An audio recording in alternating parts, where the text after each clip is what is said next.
मी एवढं सांगतो तरी मोरया का ऐकत नाही? त्याचं साधं उत्तर आहे, मोरयानी ऐकावं असं तुम्ही सांगत नाही म्हणून तो ऐकत नाही. कशाला ऐकेल? समजा उद्यापासून एक कल्पना करा बरं, बसल्या गंमत उदाहरण म्हणून, या ताईंच्याकडे मी रोज जायला सुरुवात केली आणि मला माझ्या घरात किती प्रॉब्लेम आहे हे सांगायला सुरुवात केली. किती दिवस ऐकतील? मग अशी म्हटलं तसं मागायला आलेला जसा पळून जाल ना तसं 2-4 दिवसानंतर 2-4 दिवस तर ऐकतील, 2-4 दिवस सहानुभूती व्यक्त करतील, अरे बापरे किती महाराजांना प्रॉब्लेम आहे वगैरे वगैरे ऐकतील. नाही आहे भगवंताच्या कृपेने काही, आणि असले तरी मी त्याला प्रॉब्लेम समजत नाही, तो पूर्ण वेगळा विषय. पण समजा सांगितले तर या कंटाळतील की नाही?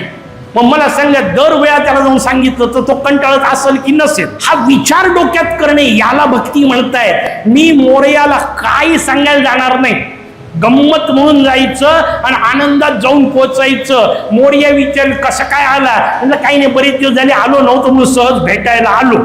असा जो येतो त्याला मोरयाही प्रेमाने बोलावतो. म्हणून आजपर्यंत कोणत्याही मंदिरात गेल्यानंतर मला कधी थांबावं लागलं नाही, कारण मोरया बोलावतोय. हिशोब समजून घ्या.